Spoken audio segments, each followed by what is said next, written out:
예, 안녕하십니까.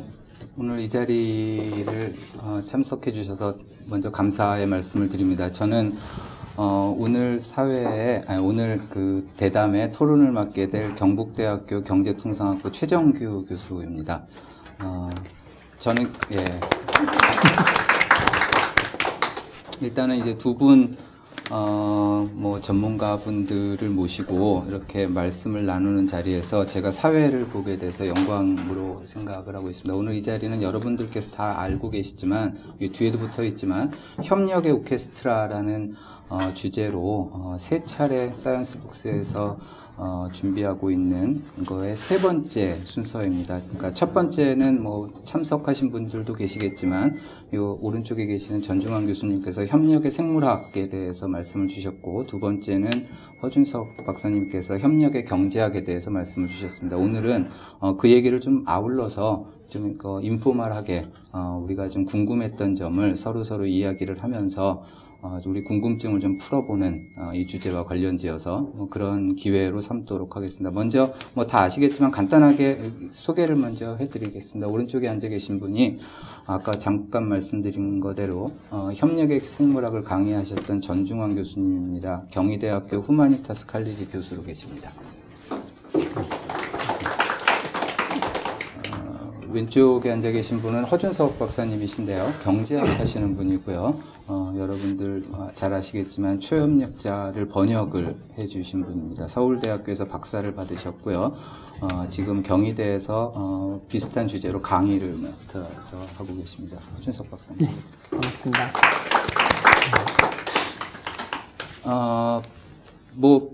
저도 궁금한 게 많고 여기 앉아 계신 분들도 이렇게 바쁘신 시간에 오셨으니만큼 또 궁금한 점이 많을 거라고 생각을 합니다. 일단 제가 감히 여러분들의 궁금한 거를 제가 이제 대표로 여쭤보고 서로 말씀을 좀 나누는 거로 좀 하고요. 혹시 추가로 궁금하신 게 있으면 두 개의 옵션이 있는데, 하나는 한 주제 얘기가 끝났는데 정말 궁금해서 혹은 다 끝날 때까지 기다리자면 다 잊어버릴 것 같은, 그렇다면 질문을 해 주십시오. 그럼 이제 즉각 질문이 가능하면 그 자리에서 해결을 하도록 하고, 좀 페이션트 하거나 좀 이렇게 좀 오래 기다리실 수 있는 분들은 다 끝난 다음에 제가 한 15분 정도 여러분들과 함께 얘기할 시간을 나누도록 하겠습니다. 괜찮으시겠어요? 네. 제가 질문을 한 9개 정도 준비를 했는데요. 중간에 한 3개는 좀 되게 일반적인 얘기를 처음에 좀 하고자 하고요. 그 다음에 책 얘기를 한 4개 정도 할 거고요. 그 다음에는 이제, 마무리 질문이 몇 개가 있습니다. 첫 번째, 제가 좀 두 분께 질문을 드리고 싶은 게, 두 분이, 어찌 보면 굉장히 많은 사람들이 얘기를 하고 있는 학문을 하고 계십니다. 한 분은 진화심리학이라는 전공을 하고 계시고, 한 분은 진화경제학이라는 걸 하고 계시고, 우리는 흔히 최근에 진화 어쩌고, 진화 무슨 학, 이런 얘기를 굉장히 많이 듣는 것 같습니다. 쉽게 통섭이라 그래서 모든 게 다 진화에 대한 거다, 이렇게 얘기를 해도 좀 되겠지만, 그래도, 그러니까 전공을 하시는 분들을 이렇게 모신 만큼, 좀 우리의 지식을 좀 넓혀주셨으면 하는 측면에서 진화 심리학이라는 게 뭔지, 혹은 진화 모모학이라고 불리는 다양한 학문 분야들을 하고 어떤 점에서 차이가 있는지, 다른 이론들과 약간 차별성을 두고 본인의 전공을 좀 소개를 해주셨으면 좋겠습니다. 먼저 전중환 교수님.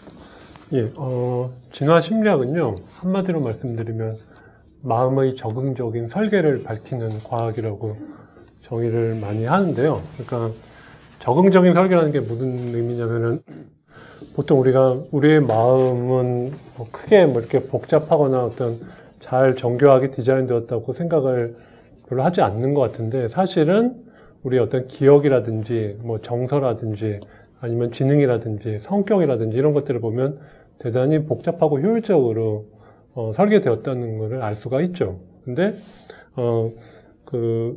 사실은 과학자들이 지금까지 밝혀낸 모든 분야의 과학자들이 밝혀낸 바에 따르면은 이런 복잡하고 효율적인 어떤 그야말로 이런 디자인이라고 할 수 있는 것들은 오직 자연 선택에 의한 진화라는 그 과정에 의해서만 설계가 만들어질 수 있다고 이렇게 이야기를 하거든요. 그러니까 그 말은 뭐냐면은 우리의 심장이나 허파 아니면 뭐 손, 발, 뭐 대장, 소장, 뭐 췌장 이런 것들이 그 자연 선택에 의해서 만들어진 복잡한 생물학적인 적응인 거랑 마찬가지로 우리의 어떤 마음도, 즉 우리의 마음을 구성하는 뭐 기억이나 뭐 성격, 지능 이런 것들도 대단히 복잡한, 따라서 자연 선택에 의해 만들어진 심리적인 적응이라는 전제 하에, 그러면은 마치 심장이 그 우리 몸의 구석구석에 혈액을 펌핑을 하기 위해서 디자인 되었듯이, 그러면은 우리의 마음을 구성하는 여러 가지 요소들은 어떤 식으로 이 우리의 그 과거, 먼 과거 진화적 조상들의 생존과 번식이 어떤 식으로 이바지를 했기에 이런 식으로 자연선택에 의해서 잘 디자인되었나, 그런 의미에서의 어떤 적응적인 디자인을, 달리 말하면 마음이 어떤 목표를 잘 수행하게끔 디자인되었나고 그 연구를 하는 것이 진화 심리학입니다. 그래서 객적인 소리를 하자면은 제가 진화 심리학에 관련된 아주 쉬운 책, 그 오래된 연장통, 이 기회를 빌어서 다시 한번 제 책 선전은, 죄송합니다. 제 책 선전하기 위한 자리가 절대 아닌데, 오래된 연장통이라고 했으니까 모두 한 권씩 사주시면 가게에 큰 보탬이 되겠고요.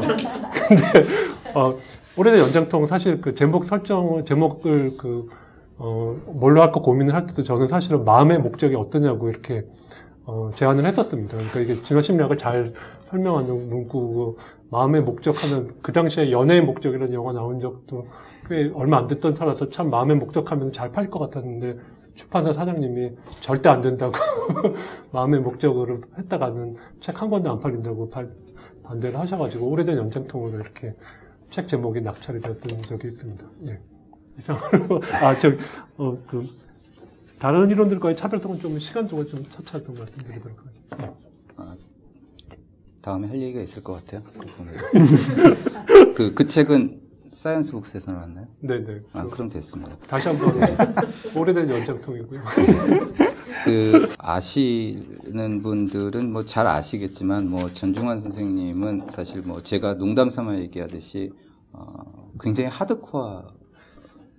그러니까 좀 사람이 나긋나긋해 보이시고 말씀도 차분하게 하셔서 되게 순하다고 생각을 하실지 모르겠지만, 진화 심리학에 관련된 주제에 있어서는 일거에 타협도 없는 분입니다. 뭐 그 진면목이 토론을 하면서 좀 드러나면 좋을 것 같은데, 그건 제 역량일 것 같고, 또 허준석 박사님 역량일 것 같습니다.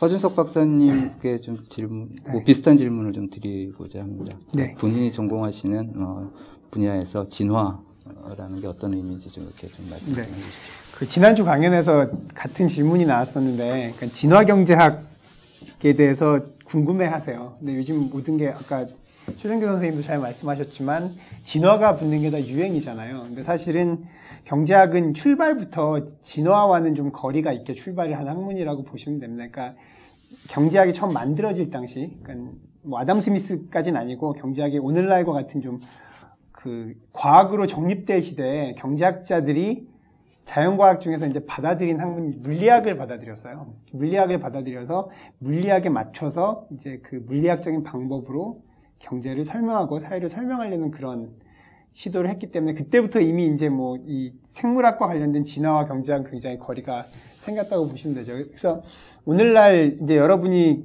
대학에서 찾아볼 수 있는 경제 원론이라에 해당하는 영어로 이제 Principle of Economics인데, 그 책을 처음 쓰신 분이 알프레드 마샬이라는 분인데, 그분 같은 경우가 이제 그 책에서 그런 말씀을 하시죠. 우리가 방법론으로 물리학을 받아들이긴 했지만 아마도 경제를 설명하는데 좀 더 생물학적인 방법이나 이런 걸 좀 도입해보면 참 좋지 않겠느냐라는 그런 말씀을 하셨어요. 물론 이제 그때 그 알프레드 마샬이 염두에 두었던 거는 이 물리학의 어떤 정태적인 모델, 그 당시까지, 그러니까 19세기 말에 만들어졌던 물리학의 정태적인 모형을 받아들여서는 경제 설명이 불완전하다라고 생각을 했겠죠. 그 이후에 이제 많은 사람들이 그걸 극복하려고 이제 시도를 했는데, 마샬조차도 그런 얘기를 남겼지만, 나중에 이제 그 유명한 슌페터라는 학자가 그 경제 동학을 가지고 마샬에게 얘기했을 때 마샬이 그거에 대해서 굉장히 부정적인 코멘트를 한 걸로 알려져 있어요. 근데 그 이후에 뭐 슌페터라든가 이런 학자들에 의해서 좀 머물러 있는 것을 보는 것을 좀 움직이는 것으로 보는 그런 관점을 정립하고자 노력을 했지만 그런 노력들이 이른바 주류경제학계, 지금 주류경제학이라는 표현을 참 저도 싫어하는데 어쨌든 많은 학자들이 추구했던 경제와는 좀 거리가 많이 멀어지게 됩니다. 그래서 엄밀하게 얘기하면 진화경제학이란 말은 좀 이제 부적절하다고 할 수도 있고요. 물론 오늘날에도 진화경제학이란 타이틀로 연구를 하시는 분들이 있어요. 대표적으로는 기술발전이나 어떤 국가의 기술발전 체제 같은 거 이런 거 연구하시는 분들이 그런 표현을 쓰시긴 하지만 진화경제학이라고 해서 어떤 단일한 방법론과 혹은 뭐 더 과격하게 얘기하면 단일한 깃발, 그래서 우린 진화경제학자니까 모여라라고 했을 때 그렇게 사람들이 모일 수 있는 그런 깃발의 역할을 할 수 있는 그런 건 없고요. 그래서 제가 전공한 분야는 엄밀하게 얘기하면 이제 게임 이론이라는 지난 강의에도 말씀드렸지만 게임 이론이라는 분야를 조금 더 진화적으로 이해해 보자라는 그런 분야이고요. 그래서 가장 진화적인 발상에 가장 접목이 되는 건 기존의 경제학은 인간을 굉장히 합리적인 존재로 본다는 거죠. 심지어는 지난번에도 말씀드렸지만 그냥 합리적인 존재가 아니라 거의 초합리적인 존재로 보는데 그걸 조금 완화시켜서 행동을 하면서 행동을 하면서 전략을 수정하고 그 수정된 전략들을 찾아나가고 이런 것들을 게임 이론의 틀에서 보는 게 이제 진화 게임 이론이라고 할 수가 있고요. 그래서 제가 전공한 분야는 엄밀히 얘기하면 진화 게임 이론이고 굉장히 작은 분야고 또 뭐 오늘 우리가 다루고 있는 이 노방의 책 같은 경우도 마틴 노박의 책 같은 경우도 진화 게임의 방법론 하에서 협력이 진화하는 걸 어떻게 해명할 것인가 이런 걸 다룬 것이다라고 할 수 있습니다. 다 말씀드리고 나니까 막상 진화경제학은 없다라는 얘기처럼 됐는데 아마 제 얘기에 모든 경제학자들이 다 동의하시는 거 아닐 거예요. 근데 적어도 저는 진화경제학이라고 단일하게 분류할 수 있는 건 없다라고 생각을 합니다. 좀 구체적인 얘기를 해나가면 좀 더 뭐 하시는 부분에 대해서 좀 더 우리가 더 잘할 수 있지 않을까 이런 생각을 해봅니다. 좀 구체적인 질문을 하나를 좀 일반론에서 하나를 더 드리고 넘어갔으면 좋겠습니다. 그래서 이 책 자체가 뭐 협력의 진화에 관련된 책이니만큼 그 다음에 이제 두 분이 전공하시는 분야에서도 최근에 이 협력에 대해서 연구하는 게 아주 좀 많이 나타나고 있는데 두 분이 전공하시는 분야에서 협력에 대해서 연구를 한다는 게 어떤 의미를 갖는지, 그 다음에 이 연구를 왜 하는지, 뭐 이거 연구하는 거를 이걸 해보면 어떤 의미가 있는지, 우리가 뭘 더 알게 되는지, 뭐 하다못해 초협력자를 다 읽으면 우리가 뭘 알게 되는지, 뭐 요런, 그러니까 각각 분야에서 협력에 대해서 연구한다는 게 어떤 의미를 갖는지, 뭐 이런 걸 좀 얘기를 좀 해주십시오. 그 대신 좀 연구 동향도 좀 같이 좀 설명을 좀 같이 해주시면 좋을 것 같습니다. 네.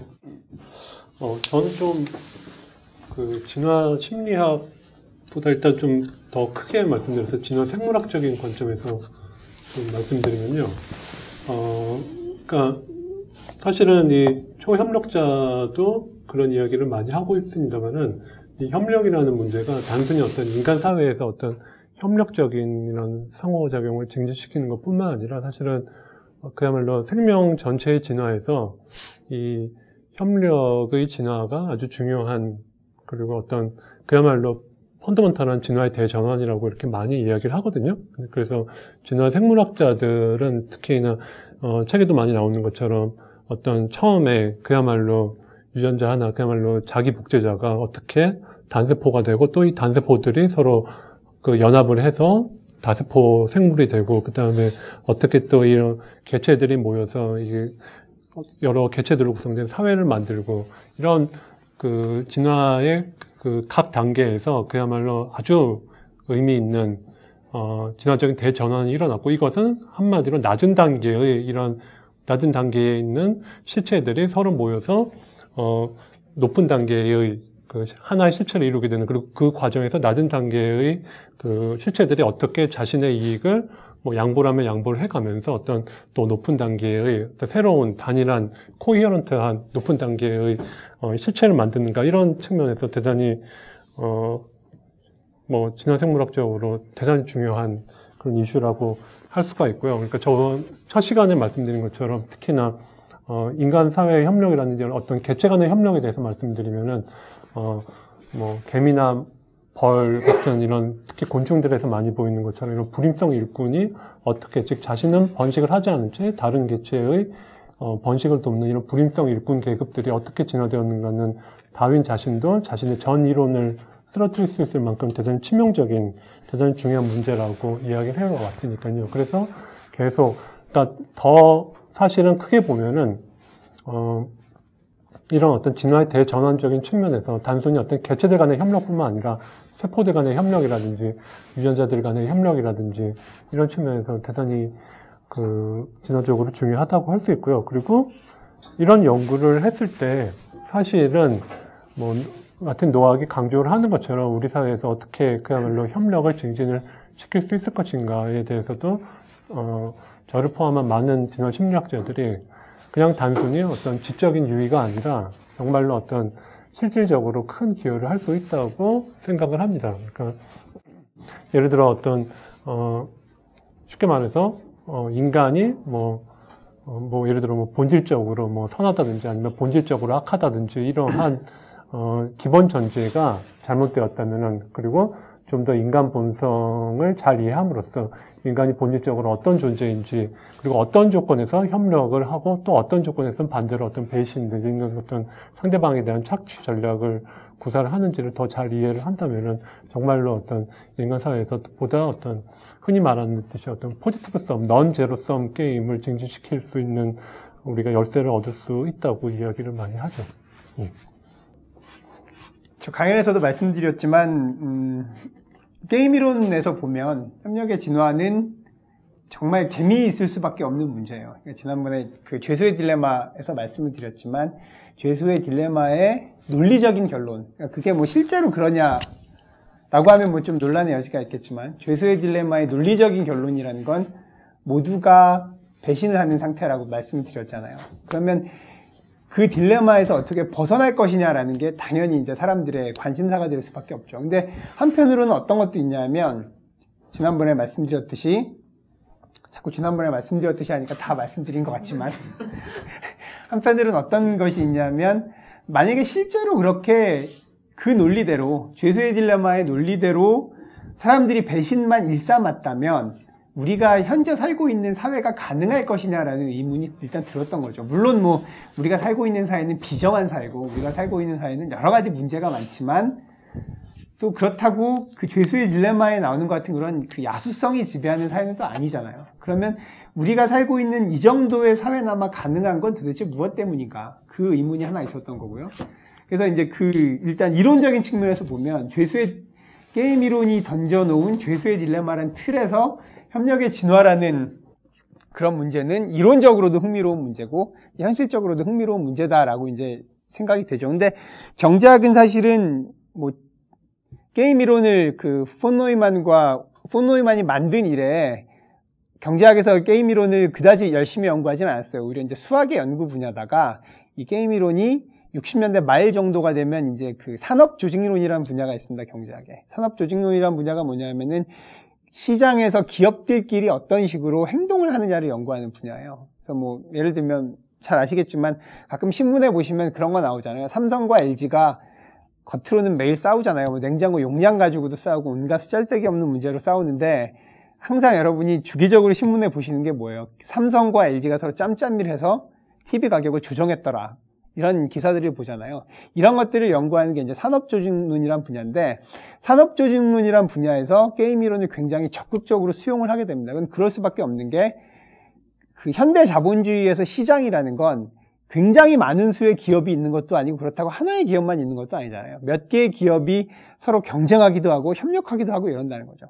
근데 그 와중에서 이제 경제학에서 게임 이론을 가져다 쓴 거고요. 사실은 그래서 경제학자들은 이미 상당히 오래전부터 협력의 진화의 문제를 암묵적으로 고민을 했어요. 근데 그게 우리가 보는 것처럼 사람들이 협력을 해서 뭐 요즘 유행하는 말로 뭐 착한 경제로 나가자 이게 아니라 시장에서 경쟁을 하도록 세팅된 기업들이 어떤 상황에서 서로 짬짬이를 하게 되느냐 이런 등의 문제로 이제 연구를 하기 시작했던 거죠. 그러다가 그 70년대 말에 지난번에도 말씀드렸던 협력의 진화라는 책이 나오면서 그 말도 사실은 그 책에서 만들어진 말이나 마찬가지인데, 협력의 진화라는 책이 나오면서 이게 좀 더 일반적인 차원의 문제로 이제 제기가 되기 시작한 거죠. 일반적인 차원의 문제로 제기가 되기 시작한 거고, 그 이후에 이제 그 로버트 엑셀로드의 책이 나온 이후에 협력의 진화에 관한 뭐 여러 가지 이제 연구들이 많이 이루어지기 시작했어요. 그러고 나서 경제학에서도 게임 이론에 대한 연구들이 심화되면서 다시 이 로버트 엑셀로드가 연구했던 주제가 다시 역수입돼서 경제학에서도 굉장히 활발하게 이론적인 연구들이 진행이 되고 있는데, 이런 경제학에서 협력의 진화에 관한 이론적인 연구와 또 같이 맞물려서 가는 거는 최근 여러분들 책도 많이 나오고 옆에 계신 이제 최종현 선생님이 저보다 훨씬 더 자세하게 잘 아시는데, 실험경제학이라는 분야, 실험경제학, 행동경제학이라는 분야가 발흥을 하기 시작하죠. 그러니까 간단히 얘기하면 뭐 그런 거죠. 왜냐하면 현실의 사람들이 실제 경제학에서 얘기하는 것처럼 행동할 것이냐라는 거죠. 쉽게 얘기하면 이런 거예요. 우리는 제가 지난번에 말씀드렸던 것처럼 죄수의 딜레마의 상황에 던지면 사람들은 배신을 하잖아요. 실제로 그러냐 한번 보자는 거죠. 그래서 실험을 해보는 거죠. 실제로 사람들과. 이런 어떤 그 실험 경제학의 문제식들이 결합되면서 최근에 이제 경제학에서도 그 배신이 지배적인 상황에서 협력을 어떻게 진화시키는가, 어떤 조건에서 협력들이 잘 진화되는가, 뭐 이런 것들에 대한 연구들이 굉장히 세밀하게 잘 이루어지고 있습니다. 뭐, 안 되면 이제 나중에 최정현 선생님이 보충해 주실 것 같은데, 그것과 관련해서 뭐, 사람들이 다른 사람을 이 책에도 나오지만 처벌하게 만들면 더 협력을 잘하느냐. 아니면 이제, 사람들이 이제 어떤 식으로 놓여있는 구조가 있잖아요. 네트워크 구조가 있으면, A라는 네트워크 구조, 원형으로 된 네트워크 구조보다는 별 모양으로 된 네트워크 구조에서 협력이 잘 이루어지느냐. 이런 등등의 이론 연구나 실증 연구들이 경제학에서 상당히 활발하게 이루어져 있고, 제가 전공해서 그런 게 아니라 저 개인적으로는 상당히 유망한 분야라고 생각을 하고 있습니다. 예. 제가 궁금한 거는요. 이런 쪽으로 연구를 하셨잖아요. 왜 이런 거 공부하시게 됐어요? 그 얘기를 좀 개인적으로요? 잠깐. 예, 개인적. 지금 말씀하시는 거는 책 보면 서문에다 나오는 얘기 같아서 예, 이렇게 그냥 앉은 김에 두 분 왜 그런 공부하셨는지. 제가 먼저 한 1분씩만. 예. 네. 정치인 토론하는 느낌이 들어서 굉장히 긴장. 그냥 저는 원래 이제 관심은 뒤에 아마 질문지 뒤에 있을 텐데 막스 경제학 쪽에 있었고, 그렇다고 공부를 막스 경제학 쪽으로 깊이 있게 하지는 않았습니다. 원래 이제 제도 경제학을 했었는데, 이게 경제학에 제가 느끼는 매력은 그게 굉장히 그 설명을 한 개체의 단위로 내린다는 게 저는 굉장히 매력을 많이 느꼈거든요. 물론 경제학을 하는 사람들이 아마 그 매력을 느낄 거예요. 근데 그게 한편으로는 또 불만도 있어요. 왜냐하면 그렇게 모든 한 개체로 내리기 때문에 세상은 다 이렇게 되는 거야 라고 정당화되는 면이 있거든요. 그 두 개의 감정이, 그 두 개에 부딪히는 감정이 딱 저한테 만난 게 이 분야거든요. 그러니까 개체의 기반을 두고 설명을 하고 있으면서도 꽤 재밌고 좋은 얘기를 할 수 있다. 이렇게 공부하는 사람이 좋다는 얘기를 하면 별로 좋은 건 아닌데, 좋은 얘기를 할 수 있다, 그 두 가지의 그 서로 상충되는 그 지점을 갖고 있는, 더군다나 경제학에서 그런 지점을 갖고 있는 게 저는 이 분야였다라고 생각을 합니다. 예.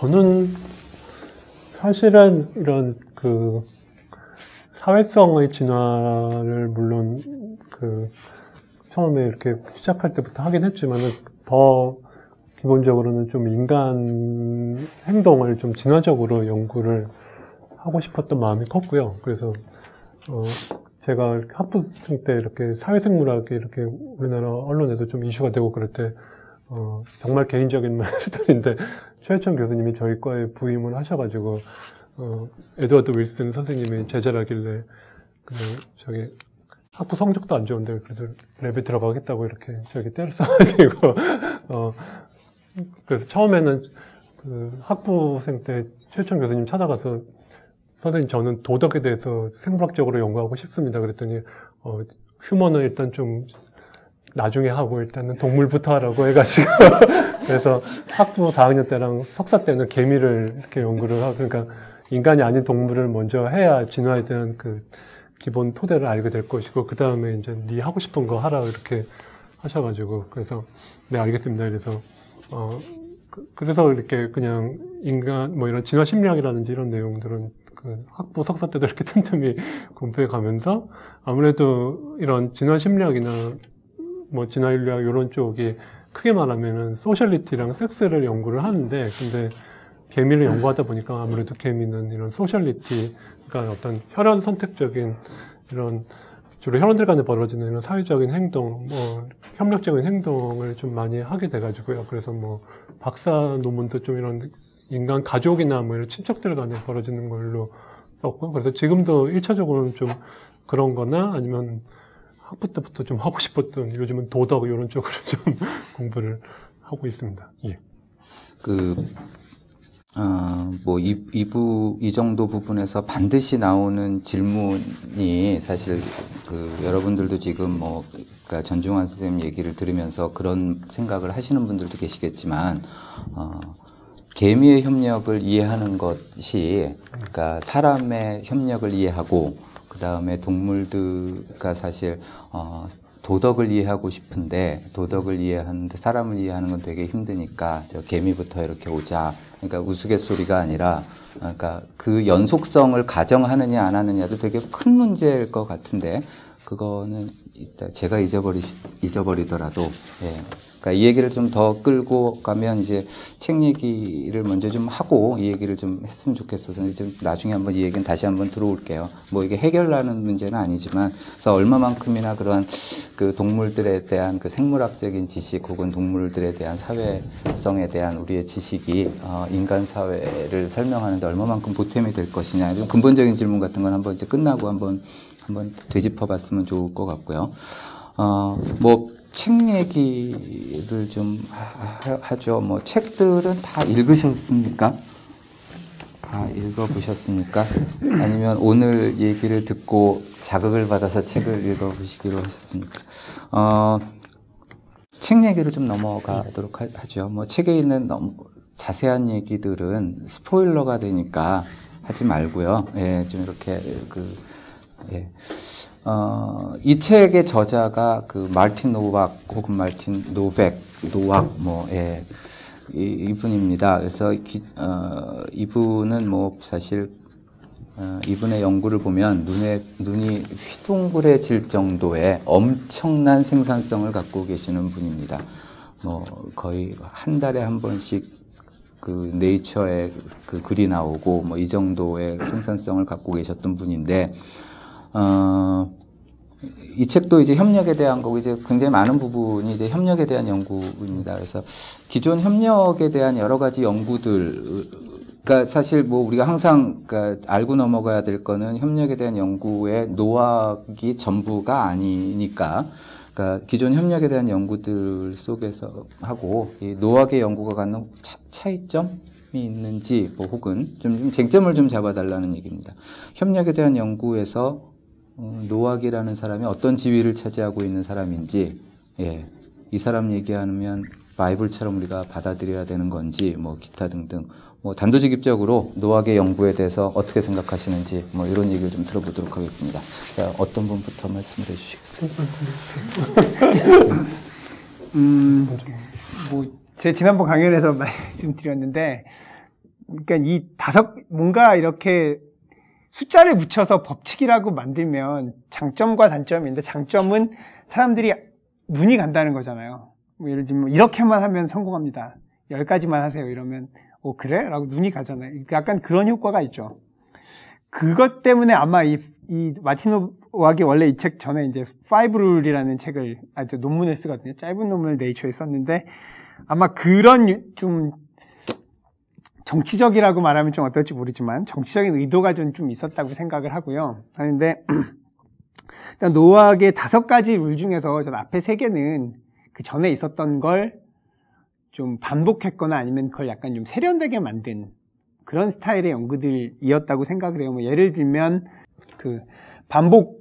그러니까 직접 상호성 같은 경우에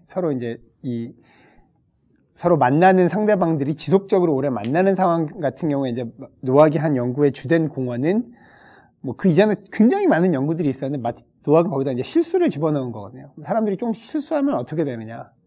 그래서 그 전주환 선생님 시간에 아마 어떤 분이 그때 질문을 하셨던 것 같은데 오늘 지금 안 계신 것 같은데 그 실수를 하면 흔히 그 엑셀로드 책에 보면 이제 tit-for-tat이 가장 좋은 전략이다라고 나오잖아요.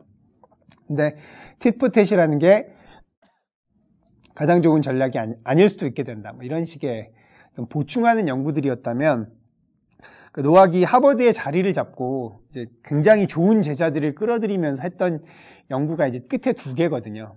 그 네트워크 리시프로시티라고 부르는 거, 그러니까 네트워크 하에서의 협력하고 그 다음에 그 셋 티오레틱, 그러니까 그 집합에 관한 협력은 노학의 좀 독창적인 공헌이다라고 좀 생각을 해요. 그 부분은 사실은 수학적으로도 굉장히 세련되어 있고, 그다음 그 이전에 뭐 비슷한 얘기를 했던 사람은 있지만 그 노학이 썼던 것과 같이 이렇게 분명한 형태로 룰을 제시한 적은 그 이전에 없어. 그 두 가지는 그래서 저는 노학의 공헌이라고 생각하지만 앞에 세 개는 좀 아니고, 무엇보다도 이 5가지 법칙의 공헌은 세상에 있던 협력의 진화에 굉장히 복잡 단단한 경로를 식 5개로 그냥 다 정리를 해버렸다는 거죠. 근데 그게 아닌 경우도 세상에 굉장히 많지만 그 복잡 단단한 걸 이렇게 딱 정리하기도 굉장히 어려운 건 사실이죠. 그 점에서는 뭐 그 공로 정도는 저는 인정해주고 싶고요. 뭐 당연히 모든 걸 설명할 수는 없는 거겠죠. 예, 이 정도 하겠습니다. 전 선생님. 저도 물론 노학이 엄청나게 뛰어난 생산성을 자랑한다는 거에 뭐 이론의 여지가 없고요. 그야말로 뭐 협력의 진화를 논하는 데 있어서 없어서는 안 되는 아주 중요한 그 과학자고요. 좀 제 생각에는 이런 여러분들 다들 아마 짐작하시겠습니다만은 이런 협력이란 문제는 정말로 그야말로 다방면에서 학제적인 연구가 이루어지고 있어가지고요. 그래서 뭐 생물학이라든지 아니면 뭐 두 분처럼 경제학이라든지 뭐 인류학이라든지 아니면은 뭐 이런 컴퓨터 시뮬레이션 같은 이런 뭐 수학적이라든지 그야말로 다방면에서 연구 접근이 이루어지고 있는데 뭐 이런 진화 생물학자라든지 진화 심리학자의 입장에서 말씀드리면은 딱 쉽게 말하면 완전히 우리 편은 아니고요. 그러니까 이런 어떤 뭐 진화 생물학적인 이런 트레디션에서도 약간은 다른 사람입니다. 그리고 제가 이해하는 바로는 이런 어떤 경제학적인 거 쉽게 말하면은 제 편도 아니고요. 제가 이해하는 이 두 분의 편도 아닙니다. 그러니까 경제학자의 편도 아니고 아마 정확하게 말하면은 매스메티션인데 그야말로 본인이 얘기하는 것처럼 본인이 책에서 이야기를 하는 것처럼 수리생물학자인데 정확하게 말하면은 수리생물학이라고 했을 때 이게 그야말로 어떤 기존의 어떤 정통적인 이론 진화 생물학적인 이런 입장도 아니고 소리 생물학이라기보다는 바이오 스태틱스, 바이오 매스매틱스, 그야말로 뭐 생물 수학에 가깝다고나 할까? 그야말로 어떤 생물학적인 전통이랑은 약간 좀 다른 분이에요. 그래서 예를 들어 동물 행동학을 연구하시는 분들이라든지 이런 필드 바이올로지를 연구하는 분들이라든지 아니면은 이론 진화 생물학을 연구하는 분들도 노박이 얘기하는 것들에 대해서 뭐 완전히 헛소리다라고는 절대 얘기하지 않지만은 좀 쉽게 말하면 넌 우리 편은 아니야 뭐 이렇게 생각을 하는 거죠.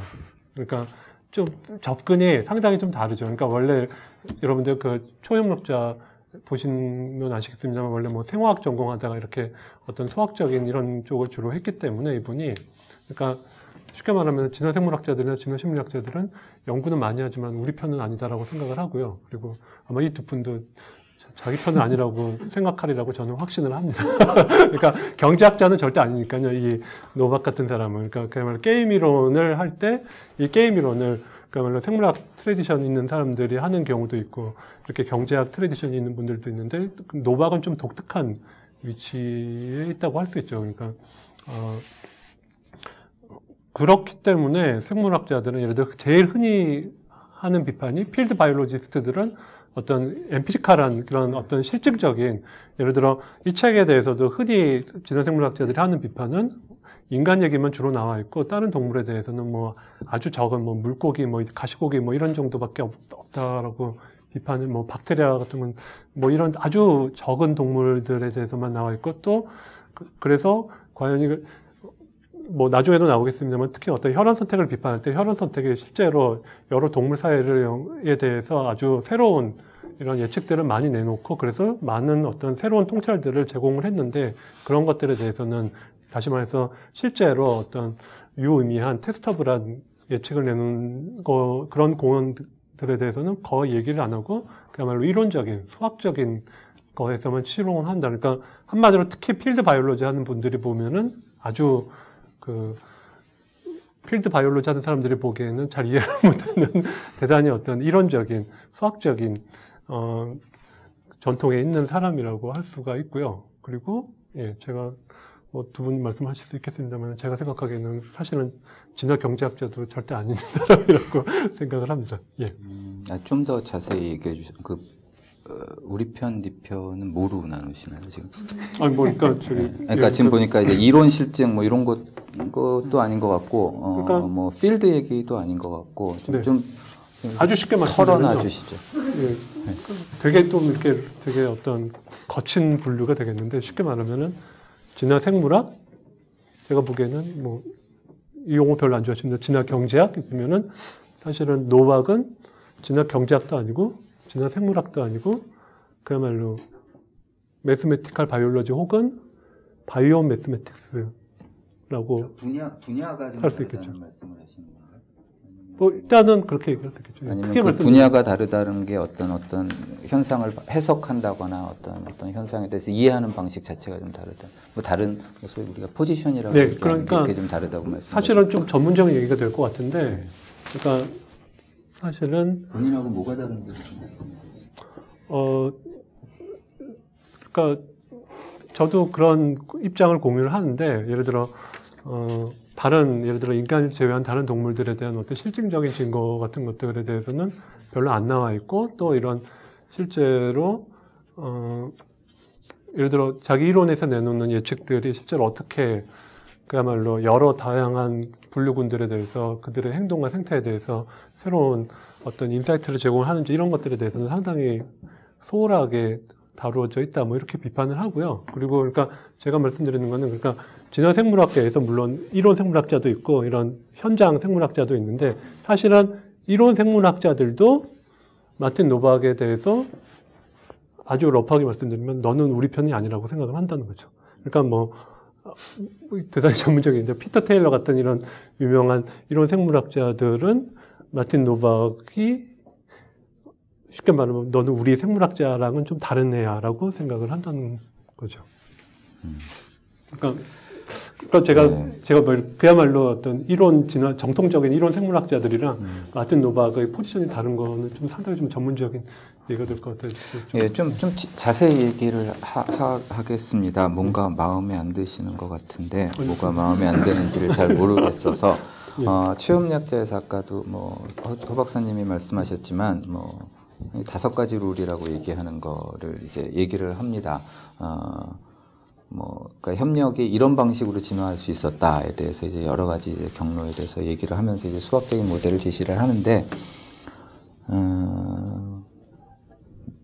뭐 하나하나 평가하는 거야 뭐 그렇다 치고요. 뭐 그렇게 한번 얘기해 볼까. 이 중에서 본인이 생각하기에 참 잘 돼 있는 설명, 내가 이런 설명은 참 좋은 것 같다라는 게 있으시면 그런 설명이 뭔지 어떤 부분인지를 좀 꼭 집어서 말씀을 좀 해주시고, 더 재밌게는 이건 아닌 것 같다 싶은 게 있으면 좀 꼭 집어서 좀 말씀을 좀 해주십시오. 그러면 이제 아까 뭐 얘기하시는 대로 이제 입장의 차이라든가 이런 게 좀 드러날 수 있을 것 같기도 한데. 뭐 일단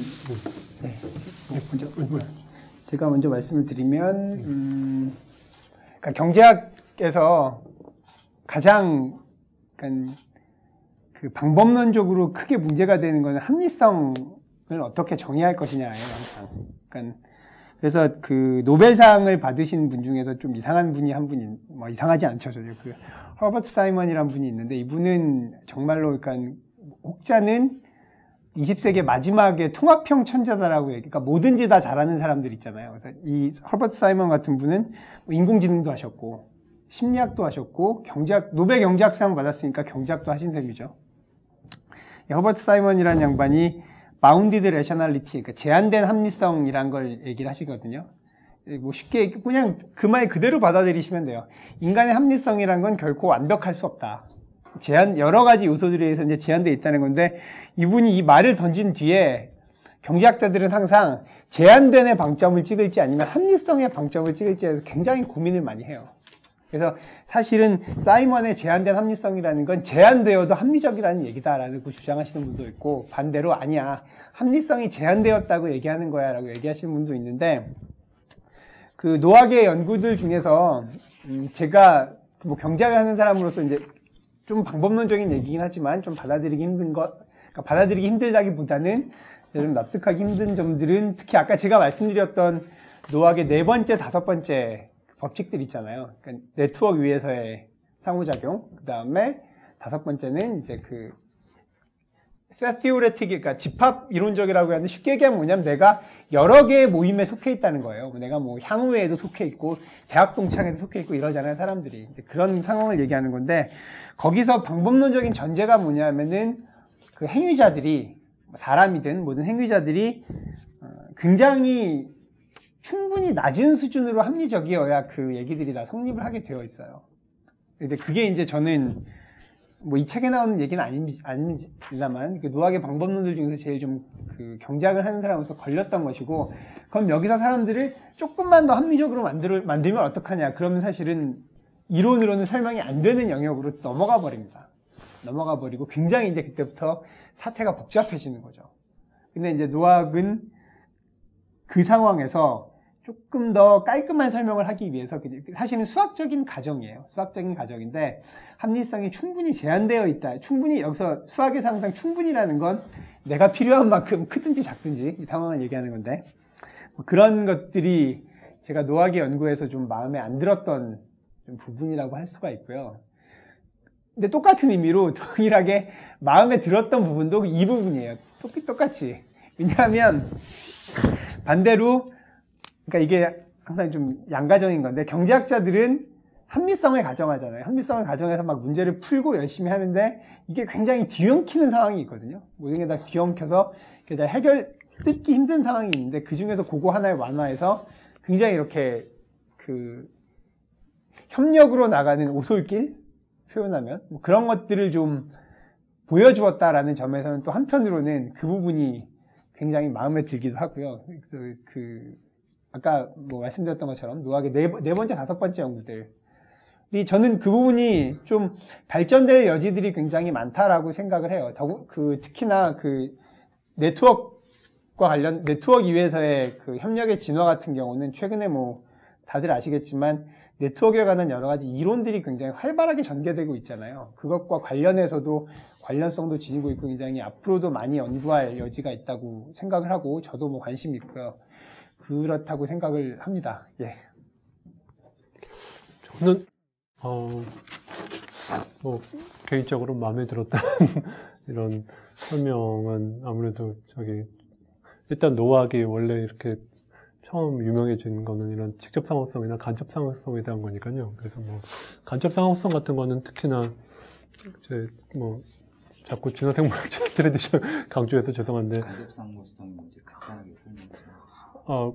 간접 상호성은 이런 거죠. 그러니까 직접 상호성은 네가 나를 도와줘, 그럼 내가 너를 도와주겠다가 직접 상호성이고, 간접 상호성은 네가 다른 사람을 주었으니까 내가 너를 도와주겠다라고 보는 게, 그러니까 간접 상호성은 그냥 평판에 기반을 해가지고 그러니까 내가 누군가를 도와주면, 그러니까 이런 내가 착한 거를 보고 또 다른 사람들이 나를 도와줄 것이라는, 그러니까 내가 도와준 바로 그 사람이 은혜를 갚는 게 아니라 나의 착한 행동을 다른 사람들이 보고 다른 사람들의 마음속에서 내 평판이 올라가서 그 다른 사람들이 나중에 내가 어려울 때 나를 도와줄 것이다라는 것이 간접상호성인데요. 근데 이런 사실은 간접상호성 자체는 책에서도 잘 나와 있습니다만은 알렉산더라는 리차드 알렉산더라는 진화 생물학자가 간접상호성에 대해서 많이 이야기를 했고, 그리고 바이올로지 오브 모럴 시스템이라고 이런 도덕 체계의 생물학이라는 책을 통해서 간접상호성에 대해서 많이 이야기를 했습니다만은 그분은 워낙에 수학을 싫어하셔서 내지는 수학이 필요 없다고 생각을 하시는 귀뚜라미를 연구하시는 생물학자셔가지고 귀뚜라미를 연구하시고 말년에는 그 말을 연구를 하셨습니다. 그러니까 말을 연구를 하셨는데 목장에서 여러 마리를 키우시고 그러시는 분이셨는데, 그래서 그분은 말로만 해가지고 말이 이상한데요. 말로만 이렇게 간접상호성이 중요하다고 했는데 책에도 잘 나와 있는 것처럼 이런 평판에 기반한 간접상호성이 정말로 중요하다는 것을 어떤 정책화된 모델을 통해서 보였고 그랬으니까 그런 부분들이, 그래서 정말로 이 분야에서 어떤 풍부한 예측들이라든지 통찰들을 많이 내놓고, 그래서 그야말로 간접상호성이 어떤 인간 사회를 좌우지하는 중요한 동력 중에 하나라고 대부분의 학자들이 동의하는 수준까지 이렇게 발전시키니까 그런 부분이 제일 마음에 들었고요. 나중에도 좀 더 나올 것 같은데요. 직접상호성, 간접상호성, 그리고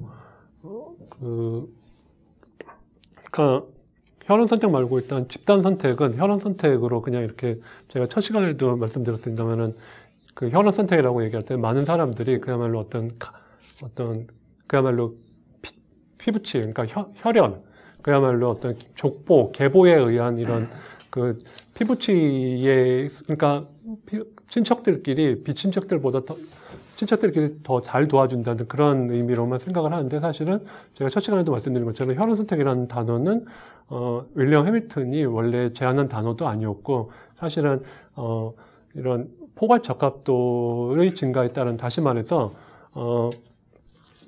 나랑 특정한 행동을 일으키는 유전자를 공유할 가능성이 유의미하게 큰 상대를 도와줌으로써 결과적으로 간접 적합도, 그러니까 이런 간접적인 나랑 유전자를 공유하는 상대방의 생존과 번식이 증진됨에 따른 이득이 더 크기 때문에 이러한 이타적인 행동이 진화된다는 의미니까요. 그러니까 집단 선택은 혈연 선택으로 완전히 들어오는 거기 때문에 집단 선택을 따로 분류하는 것은 의미가 없다고 생각을 하고요. 저뿐만 아니라 많은 진화생물학자들은 그렇게 생각을 하고요. 그리고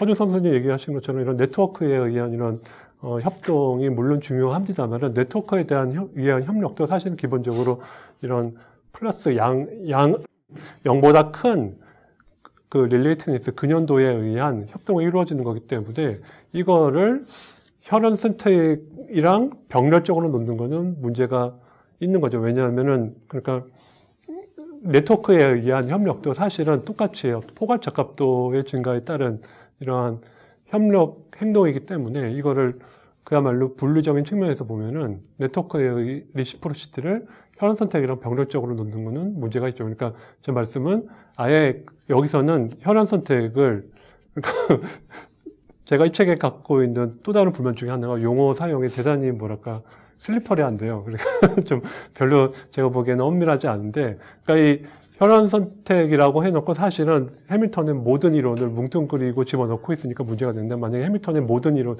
포괄적합도 이론을 이야기하는 의미로서 혈연 선택을 썼다면 그 중에 일부가 네트워크에 의한 협동이니까 그것도 들어가야 된다는 의미에서, 다시 말하면은 5개 중에서 집단 선택이랑 네트워크 이론은 사실 혈연 선택에 들어가는 거니까 굳이 이렇게 분리할 필요가 있을까라고 생각을 합니다. 아까도 시작하기 전에 잠깐 말씀을 드렸듯이, 전중환 선생님은 이 5가지 룰이 하나로 다 설명될 수 있다고 생각을 해요. 그러니까 5가지 룰이 아니라 하나의 룰이라고 생각을 하시는. 네, 그것도 이제 어느 방향으로 그죠? 어느 방향으로냐면, 그러니까 포괄 적합도를 한다라는 증진시키는 방향으로 진화가 이루어진다라는 식으로 이 5가지 룰을 다 환원시켜서 설명할 수 있다고 생각을.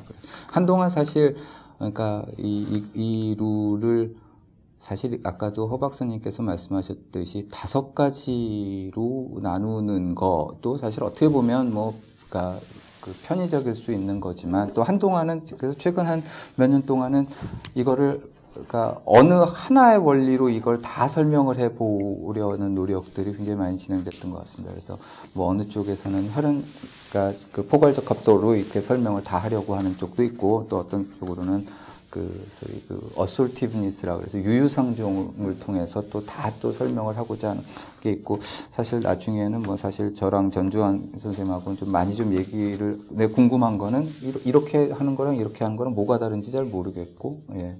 뭐 하여간 좀 그거로 논쟁도 사실 좀 있기는 있는데 사실 예. 그래서 굳이 이렇게 5가지 룰이 하나로 포괄될 수 있다라는 것도 사실 굉장히 중요한 얘기일 수도 있고요. 예. 뭐 사실 이 책은 그러니까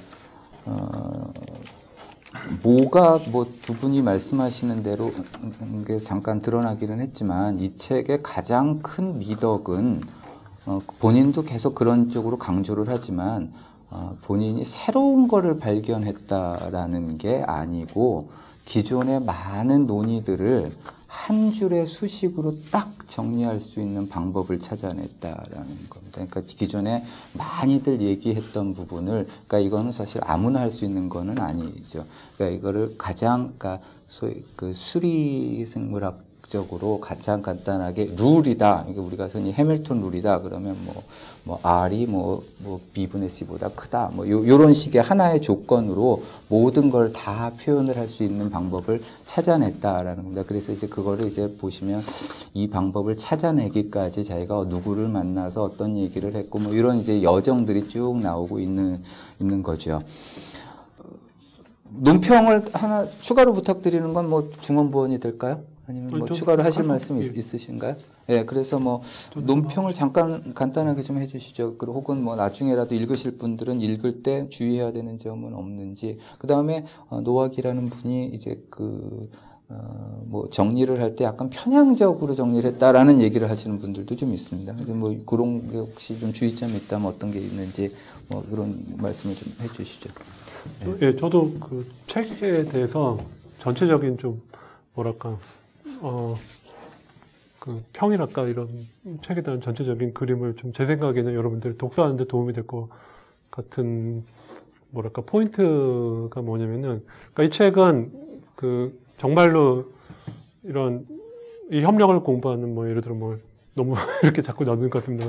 그 여러 뭐 갈래가 있다고 할 때 그 중 아주 중요한 갈래를 대표하는 수장이 그야말로 자기 이론 그리고 뭐 자기 밑에 거느린 사람들까지 해가지고 자기의 관점을 그야말로 아주 잘 정리를 한 훌륭한 책이라고 생각을 합니다. 그러니까 그 말은 뭐냐면은 그 자기 진영의 입장을 그야말로 기가 막히게 그리고 또 실제로 중요한 연구들을 많이 했습니다만은 그러니까 그 과정에서 아무래도 자기 진영의 입장을 변호를 하니까 좋은 변호사는 자기한테 유리한 증거만 제출하고 불리한 증거는 숨기듯이 그러니까 다른 진영의 사람들이 보기에는 거기에 대해서 많은 말이 있을 수가 있는 거죠. 그러니까 이 진영에 동의하는 사람이라면은 아주 해피하게 읽을 수 있겠습니다만은 그러나 이 입장에 동의하지 않는 예를 들어 저 같은 사람도 물론 아주 중요한 책이라는 거죠. 왜냐하면은 자꾸 읽으면서 생각을 하게 하니까요. 그러니까 왜 이 사람의 말이 그렇듯 보이지만 왜 틀렸지? 이런 생각을 자꾸 하게 해주니까 그야말로 그냥 어떻게 보면은 그냥 읽으면서 그래 다 아는 얘기지 하는 것보다는 자꾸 이렇게 생각을 하게 해준다는 자꾸 질문을 그러니까 뭔가 틀린 것 같은데 왜 틀렸지? 이렇게 스스로 오가나이즈를 하게 해준다는 기회를 제공한다는 측면에서 그런 의미로 좋은 책인 것 같습니다. 그러니까 예를 들어 뭐 요즘은 좀 안 그렇습니다만 리들리가 뭐 초기에 쓴 책 같은 거 보면 그야말로 과학 칼럼니스트의 입장에서 이렇게 되도록이면 객관적인 입장에서 여러 정파들의 견해들을 잘 요약을 한 거잖아요. 그러니까 그런 책이라는 건 성격이 다른 거죠. 그러니까 이 분야에서 어떻게 진행되고 있는지 되도록 객관적인 입장에서 컴프레hen시브하게 정리된 책을 요구하면은 그런 책을 보면 되겠지만은 이 책은 아주 성격이 다르죠. 그야말로 그 논쟁의 한 당사자가 자기 편의 입장을 잘 정리를 한 책이니까 또 이거를 보고 만약에 뭐 다른 뭐 측면에서 쓴 책이 있으면 그 책을 보고 이렇게 그야말로 본인이 스스로 정리를 할 수 있는 종합을 할 수 있는 기회를 제공해 준다는 측면에서 좋은 책이라고 생각을 합니다. 저뿐만 아니라 뭐 앉아 계시는 분들이 좀 그 말씀을 들으면서 궁금해할 것 같은 게 그러니까 아까도 잠깐 그런 얘기를 했지만 그러니까 뭐가 그러니까 예를 한번 들어서 얘기를 해주시겠어요? 뭐가 전 선생님 생각하시기에 내 생각하고 다르게 서술되었는지 어떤 게 좀 소위 아까 뭐 자기 입장에 대한 변호라고 말씀을 하셨는데 뭐 예를 들어서 대표적으로 예를 들면 전 선생님은 어떻게 생각하는데 이 글에 의하면 어떻게 설명이 돼 있다라든가 좀 너무 어려워질까요? 아니면 그래도 어려운 거 쉽게 설명하는 게 선생의 의무라면 예. 그러니까 좀 네.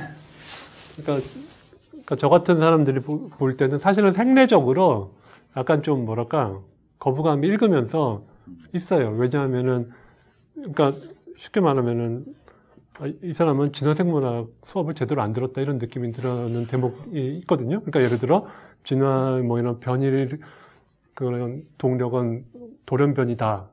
돌연변이밖에 없는 것처럼 사실은 진화생물학 수업 들으면은 그런 진화를 일으키는 메커니즘은 돌연변이 뭐 자연선택 뭐 이렇게 많이 나오거든요. 그러니까 이주 뭐 이런 식으로 나오는데 그런 것들 다 생략하고 그냥 돌연변이만 있다 뭐 이런 식으로 얘기하고 그리고 뭐 진화를 일으키는 기작의 가장 중요한 기작은 코오퍼레이션이다. 이거는 그야말로 컨셉이 완전히 진화생물학에서 얘기하는 표준적인 그런 근간을 완전히 무너뜨리는 그런 말을 하니까 그런 면으로 사실은 거부감이 있고요.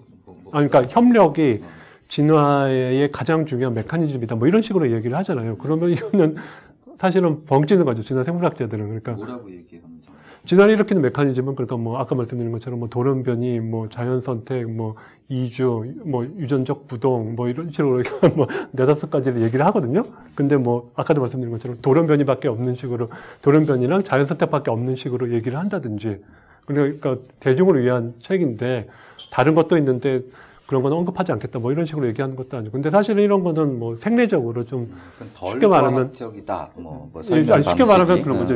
네, 아까도 뭐 오류의 말씀드린 여지가 있다 뭐 다른 지역에 속했으니까 네, 그게 문제죠. 생리적인 좀 거부감이 드는 거고 그러니까 네. 뭐 제가 뭐 예를 들어 경제학 개념을 잘못 사용하면은 선생님이 불쾌하실 거랑 같은 건데 아니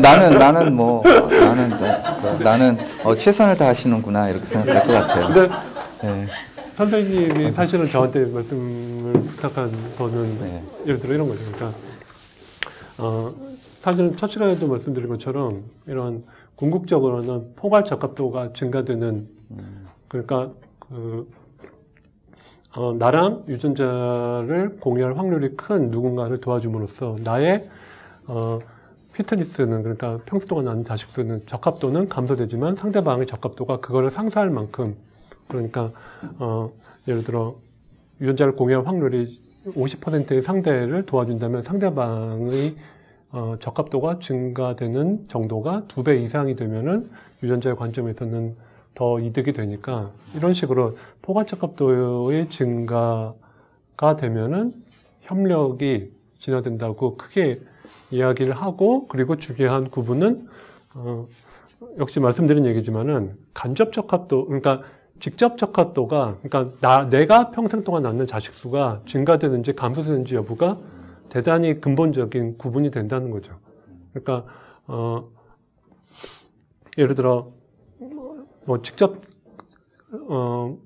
상호성에서도 그 상대방을 도와주는 그 순간만 보면은 내가 손해를 보는 것 같지만 결과적으로는 서로 도움으로써 제가 선생님 책에 나오는 예화도 인용을 해가지고 첫 시간에 말씀을 드렸는데 그러니까 그 천국이랑 지옥은 맞다고요? 아니 맞다고요. 그러니까 훌륭한 예화로 그러니까 천국이랑 지옥은 다 똑같은데 왜 젓가락이 긴 거 차이 그 말씀을 네네 그러니까 당장은 손해를 보지만 결과적으로 상대방이 내가 그 긴 젓가락으로 떠먹이지만 상대방이 다음에는 그 긴 젓가락으로 나를 떠먹여 줄 거라는 걸 기대를 한다는 측면에서 사실은 그러니까 직접 상호성이나 간접 상호성은 피트니스가 증가되는 거죠. 나의 피트니스가 증가되는 거죠. 평생 동안 낳는 자식 수가 결과적으로 직접 상호성은 특정한 상대랑 도움을 교환함으로써 그리고 간접 상호성은 어떤 평판에 의해서 제3자로부터 도움을 받음으로써 결과적으로 나의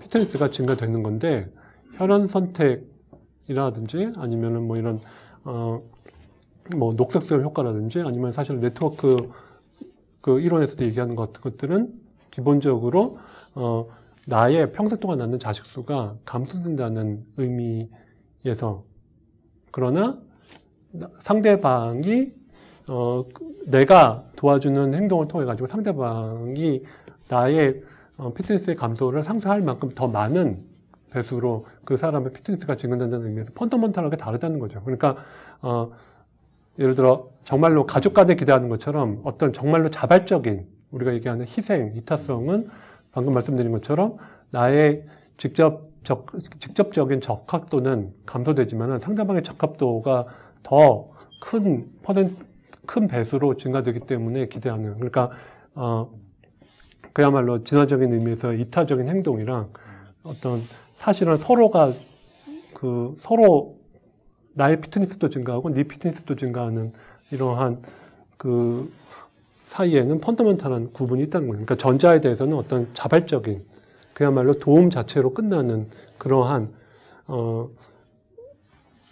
펀더멘탈한 성격은 있을 수 없는 거죠. 후자에는 있는 거고요. 그래서 제가 첫 시간에도 해밀턴이 위대하다고 이렇게 뜬금없이 말씀드렸습니다만, 해밀턴이 이런 그 나의 적합도가 증가되는 그런 협동적인 행동이랑 나의 직접 적합도가 감소되는 행동의 차이는, 쉽게 말하면 후자의 경우에는 그 이타적인 행동의 강도가 증가되면 우리가 그야말로 자살까지도 기대할 수 있는 것이 후자의 그룹에 속하는 것들이죠. 그러니까 내 목숨을 던져서라도 상대방을 도와줄 수 있는 그러한 자발적인 그야말로 어떤 순수한 이타적인 행동은 후자의 그룹에 대해서만 기대를 할 수가 있는 거죠. 근데 전자의 그룹에 대해서는 그러한 것은 기대를 할 수가 없는 거죠. 그래서 그런 것들 같은 것이 없고, 사실은 뭐 이런 거는 뭐 그냥 어떻게 보면 제 입장이고요. 그냥 혈원 선택에 대해서도 너무 당파적으로 이렇게 몰랐는지 아니면 사실을 왜곡했는지 이렇게 했기 때문에 저는 그래서 혈원 선택 챕터를 읽을 때는 저는 정말로 이렇게 상스러운 욕까지 써가면서 책에다가 개 XX라는 말까지 써가면서 이렇게 치열하게 독서를 했습니다. 네. 그러니까 제가 이해하기로는 그러니까 진정한 이타성이라고, 그러니까 내가 손해를 보고 상대방에게 이득을 주고 그 행위가 직간접적인 어떤 뭐 평판이나 여러 가지 뭐 내지는 장기적인 이득을 통해서 나한테 돌아오는 그런 루트까지 한꺼번에 다 얘기를 하게 되면 진정한 우리가 얘기하는 이타성의 진화를 얘기하기가 힘들고, 따라서 그런 의미에서 혈연 선택에서 진화되는 이타성과 평판이라든가 이런 거로 진화되는 건 우리가 분명히 구분해야 된다. 네. 저희 언어로, 그러니까 비자연과학자의 언어로 얘기하자면 소위 뭐 진정한 혹은 그러니까 길게 봐도 간접적으로 봐도 돌아올 게 없는 상황에서 이타적인 행동을 하는 경우와, 길게 보면 나한테 이득일 수도 있고 뭐 간접적으로 보면 나한테 이득일 수도 있고, 오늘 속여 팔지 않으면 내일 손님이 더 많이 오니까 뭐 이런 거를 이타성으로 같이 뭉뚱그려서 얘기를 하는 것 자체는 좀 더 강하게 나가자면 이타성이라는 걸 진정하게 이해하는 데 도움이 되지 않을 거다까지. 헷갈리게 만들고, 알겠습니다. 뭐, 별 의견이 있으십니까? 그렇죠. 특별히 이렇게. 근데 사실은 전주환 선생님이 이렇게 지난번 첫 시간에 강의하신 거는 이제 경제학을 하는 사람으로서는 굉장히 좀 이해가 안 되는 얘기거든요. 왜냐면, 지난번에 포괄적합도 얘기하시면서 그 계산하는 방식을 얘기하셨을 때, 저도 알고 있긴 했는데, 뭐냐면, 자기에게 돌아온 걸 계산하는 게 아니라, 자기가 남한테 준 것과 자기의 비용을 더하는 거거든요. 근데 그게 아주 상식적인 그냥 회계라고 할 것도 없이, 그냥 경제학은 항상 이제 주체 생각하니까 나에게 도움이 되는 그러니까 그 항목들을 계산해서 이득이냐 손해냐 따지는데, 이제 저 포괄적합도에서는 그런 방식이 전혀 아니라는 거죠. 그런 방식이 전혀 아니라는 것이고, 그래서 아마도 노학이 이 책에서 이제 포괄적합도에 대해서 비판을 하면서 이제 그 대목에 대해서 굉장히 많이 비판을 하고 있어요. 근데 그 대목이 책에서 분명하게 드러나고 있지는 않아요, 사실은. 드러나고 있지 않은데 아마 그 회계 시스템이 뭔가 좀 이상하지 않느냐. 노후하게 얘기일 거고, 그리고 좀 이상하다는 건 어떤 의미냐면 이게 굉장히 특수한 경우에 성립할 수 있는 것이 좀 일반적인 그 계산 방식은 아닐 것이다라는 뭐 그런 의문이 하나 들고요. 또 하나는, 그러니까 뭐 저는 그 포괄적합도, 그러니까 모든 어느 이론을 하나로 통합하는 건 굉장히 좋은 일이지만 그 통합의 과정에 무리가 생기면 그 이론이 가지고 있는 핵심과 이론이 가지고 있는 방법론적인 정합성들이 많이 그러니까 타협을 하게 되고 그 과정에서 결국은 이론 자체가 가지고 있는 그 완결성 같은 게 좀 떨어지기 쉬운 예들을 많이 보게 되거든요. 근데 저는 포괄적합도가 좀 그런 경우다라고 개인적으로 생각을 해요. 특히 R 같은 경우가 저는 물론 뭐 생물학을 전공하지도 않고 생물학의 문외이지만 그 이쪽을 공부하면서 R이 문제에 대해서 굉장히 여러 번 생각해 보려고 했는데 별로 이렇게 분명하게 나타나는 경우가 제 기억에는 이렇게 많이 없었고, 사실은 아까 네트워크 진화도 포괄적합도로 설명할 수 있다고 하셨는데 그거는 저는 조금 아니다라고 생각을 해요. 왜냐하면 예를 들면 네트워크 이론 일반에 놓고 보면, 그러니까 전혀 릴레이티니스가 없을 것 같은 네트워크 구조 하에서도 협력을 진화시킬 수가 있거든요, 우리가. 그러니까 아주 일반적인 방법으로. 이런 것들은 사실은 제가 볼 때는 릴레이티니스로, 그러니까 근연도로 설명하는 방식하고는 굉장히 좀 다른 방식인 것 같고요. 그런 식의 연구들도 좀 있다라는 걸 제가 그냥 첨언해서 말씀드리겠습니다. 그 얘기로 싸우기 시작하면 밤새야 되고, 저는 전중환 교수님하고 5년째 그 얘기를 했는데 아직까지 그 합의가 안 되고요. 그러니까 오케이, 뭐 그냥 한번 그러면 뭐 간단하게 뭐 정리를 한번 해봅시다. 5가지 룰이 있는데, 그죠? 제가 이해를 제대로 그냥 러프하게 그냥 해버린다면, 직접상호성, 간접상호성 얘기는 이거는 이타성에 대한 얘기가 아니다. 네, 이타성을 해밀턴이 얘기한 대로 정리를 한다면, 그러니까 그렇게 아니다. 그러니까 단순히 나는 손해를 보고 너는 이득을 보고 그게 아니라 상부상조 같은 거다. 그러니까 그게 아니라 그러니까 이타성은 예. 나의 피트니스가 그러니까 그냥 감도가 아니라 나의 피트니스가 감도되고 너의 피트니스가 증가되는 걸로 정리를 한다는 남은 거는 거죠. 이제 그 혈연 선택에 대한 거하고 이제 뭐 그 네트워크하고 집단 선택 이런 부분이 남는데, 이거는 사실 어느 쪽으로 통합을 시켜서 설명을 할 건지의 문제는 사실 뭐 얘기를. 근데 전 선생님은 포괄적합도로 이게 나머지 부분은 다 설명을 할 수 있다. 예, 저는 이해가 됐는데 이해가 되셨습니까? 이게 사실은 저도 좀 이게 어려운 겁니다. 그래서 허재서 선생님이 지적을 하셨는데 이게 그러니까 이 회계 시스템이 그러니까 특히 경제학자분들이 생각하기에는, 그러니까 제가 첫 시간에 말씀드린 것처럼 내가 너한테 준, 즉 너의 자식 수의 증가의 일부를, 그러니까 그 일부가 바로 R이죠. 그러니까 일부도 내 것이다라고 생각하는 게 경제학자 분들은 이해가 안 되는데, 근데 사실은 일반 사람들은 오히려 직관적으로 이 회계 시스템이 더 이해를 하기가 쉬워요. 쉽다고 이야기를 해요. 그래서 제가 이 책을 읽으면서 참다 못해 마진에 욕을 쓴 대목도 뭐냐면은, 사실은 해밀턴의 원래 논문에서 이 문제를 이타성의 진화를 해결하기 위해서 인클루시브 피트, 그러니까 포괄 적합도로 보는 것도 있고, 그거랑 똑같은 방식이 네이버 모듈리티드 피트니스 혹은 뭐라고 얘기를 하는데, 이웃에 의한 직접 적합도 뭐 이런 식으로 표현을 하는데 둘이 동일한 거거든요. 그러니까 결과는 동일한데 관점이 다르죠. 그러니까 포괄 적합도는 제가 선생님한테 사과를 드릴 때, 그러니까 제가 먹을 사과를 못 먹고 선생님한테 사과를 드릴 때 행위자의 입장에서 저의 자식 수의 손해랑 선생님이 사과를 얻음으로써 어떤 자식 수의 증가까지 다 더하는 게 포괄 적합도고요. 그리고 이것까지 제 경험상 항상 이것까지 얘기하면 사람들이 헷갈려서 다 나가기 때문에 저번 시간에도 말씀을 안 드렸는데, 이웃에 의한 적합도라는 거는 행위자의 관점이 아니라 행동을 받는 수용자의 관점이에요. 그러니까 제가 사과를 드릴 때 네이버 모듈레이티드 피트니스는 어떻게 개선을 하냐면은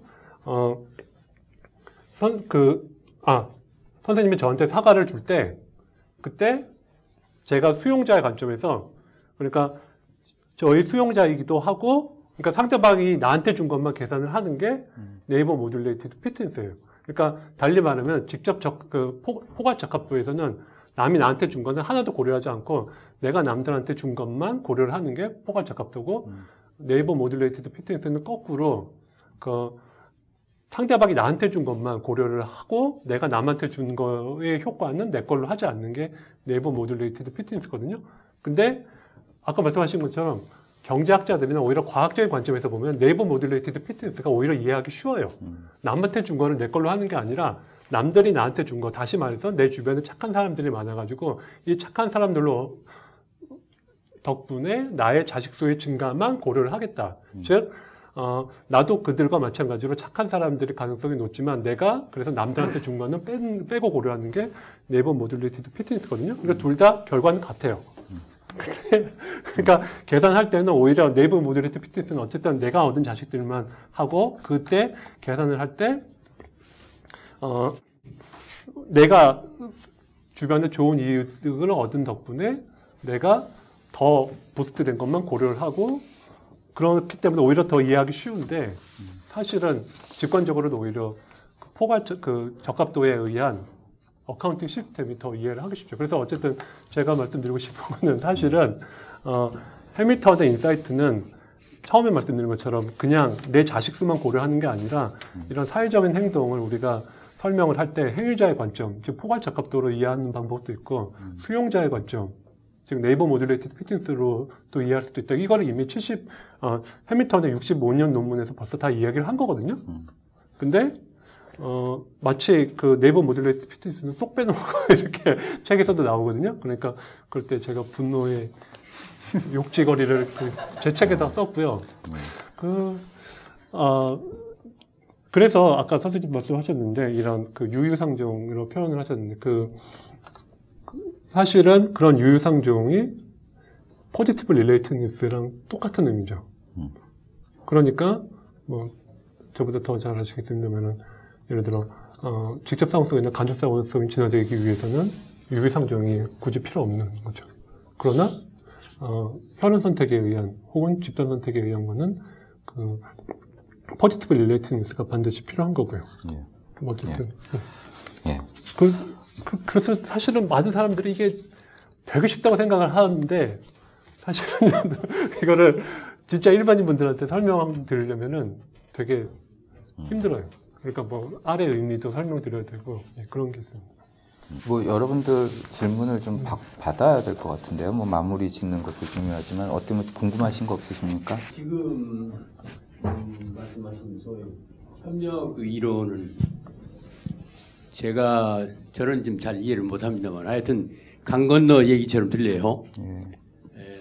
그런데 실질적으로 이 이론이 어떻게 적용이 되는가, 또 어떻게 도움이 되는가, 또 나아가서는 우리 사회에 노사 갈등이 굉장히 심각하지 않습니까? 또 크게 보면 남북 갈등이라든지 이런데 뭐 협력 이론은 적용될 여지가 없는 건지 그런 걸 좀 듣고 싶습니다. 뭐 선생님이 말씀 굉장히 지난번에도 그 질문을 받고 그러겠는데 사실은 이 협력의 진화라는 틀 자체가 굉장히 이론적인 틀에서 출발을 했어요. 그건 뭐 부인할 수 없는 사실이고요. 뭐 예를 들면 이 말을 만든 그 엑셀로드가 처음 한 게 뭐냐면 과학자들한테 그 포트란이라는 컴퓨터 언어가 있거든요. 지금은 거의 쓰이지 않는 언어입니다. 그 포트란으로 프로그램을 짜라. 그 죄수의 딜레마 하는 프로그램을 짜서 그걸 컴퓨터에 넣고 해서 돌린 거거든요. 그래서 그 결과를 리포트한 거기 때문에 이거 자체가 출발 자체가 굉장히 이론적이다라는 거죠. 이론적인 출발을 가지고 있고 그 이후에 이제 이 협력의 진화를 현실에 응용하려는 시도들이 이제서야 이제 뭐 하나둘씩 좀 일어나고 있는 형편이에요. 예를 들면 그 노학도 책에서 얘기하지만 아까 얘기했던 그 네트워크 위에서의 협력 같은 건 조직에서 어떤 식으로 사람들을 관계를 맺게 하면 조금 더 사람들이 더 협력적으로 움직일까 뭐 이런 고민들 그 다음에 이 책의 마지막인 그 집합위에서의 그 협력의 진화 같은 경우는 그럼 사람들이 더 많은 모임에 속하게 하는 게 그 어떤 커뮤니티를 더 협력적으로 만드는 데 더 좋은지, 아니면 소수의 모임을 깊이 있게 참여하는 게 더 협력의 진화에 좋은지, 이런 것들에 대한 이제 실증적인 연구나 응용들이 한참 이루어져 있고요. 그런 현재의 발전 수준에서 보면 이제 말씀하신 것 같이 협력의 진화를 남북 관계에 적용한다는 건 아직까지 그 수준까지는 나아가지 못한 것 같고요. 그나마 우리나라에서 제일 열심히 하시는 분은 그 새로운 사회를 위한 연구원, 그 정태인 원장님 같은 경우가 이 협력의 진화라는 것을 좀 더 우리 사회를 조직하는 원리로까지 좀 발전시키시려고 좀 노력하시는 분이세요. 물론 그 노력의 와중에 가끔 좀 무리수가 보이시긴 해요. 가끔 보면 무리수가 보이시긴 하지만 그분 같은 경우에 그러니까 시장의 바깥에 있는, 그러니까 시장의 바깥에 있다기보다는 시장의 룰에만 따르지 않는 어떤 경제적인 조직들, 예를 들면 뭐 협동조합이라든가 아니면 이른바 제3의 지대, 이게 어떻게 표현해야 될지 정확히 모르겠는데, 그런 것들의 어떤 조직 운영의 원리나 그런 것들이 살아남을 수 있는 길이 협력의 진화에 대한 연구에 있지 않은가라고 생각을 하시고 있고, 그래서 아마 좀 있으면은 그 정태인 원장님 책이 나오는 걸로 제가 알고 있으니까 그 책에서 아마 저보다 훨씬 더 그 분야에 대해서 고민을 많이 하시는 분이기 때문에 그런 걸 좀 다루어 주시지 않을까라고 생각을 합니다. 사실 좀 두 가지, 제가 뭐 사회를 보는 입장에서 좀 양해를 먼저 구하면요. 그러니까 사실 뭐 쉽게 얘기하면 좀 어느 정도 뭐 이런 주제, 어느 주제나 마찬가지겠지만 좀 어떤 분업이라는 게 좀 있는 것 같습니다. 이론을 하는 사람들이 하는 작업하고 그 이론에서 나온 성과를 현실에다 적용시키고 해법을 찾아보려는 이런 노력을 하는 사람들. 그러니까 사람이 능력이 된다면 둘 다 하면 진짜 멋있어질 텐데, 그렇지 않기 때문에 이제 어떤 사람들은 이론 부분을 좀 강조를 하고 어떤 사람들은 그거를 가져다가 하고, 이런 게 좀 잘만 되면 상당히 좋은 그 협력 시스템이. 오늘 얘기 같은 경우는 상당히 우리가 이론적인, 두 분 다 이론을 하시는 분들이고 저도 마찬가지고 지금 이론적으로 좀 돼 있고, 이 책 자체도 되게 이론적인 책입니다. 그래서 그런 부분에서 좀 아쉬우실 수 있을 것 같아요. 근데 사실상 우리가 이거를 현실에다 적용한다 그럴 때, 그렇다 그래서 가령 뭐 남북 문제에다가 이걸 적용한다 그랬을 때 아주 뭐 대단한 해법이 나오는 게 아니다라는 거죠. 뭐 예를 들어서 우리가 협력이라는 문제, 여기서 5가지 룰이라는 게 잘 생각을 해보면 가만 보면 남 도와주는 게 나한테 손해인 거예요. 근데 사람들이 남을 도와주는 거죠. 그런데 왜 사람들이 남을 도와줄까를 여러 가지 각도에서 한번 생각을 해보는 겁니다. 뭐 아주 뭐 그냥 천박하게 그 얘기하자면, 아니 아들 도와주는데 궁금한 사람 없지 않습니까?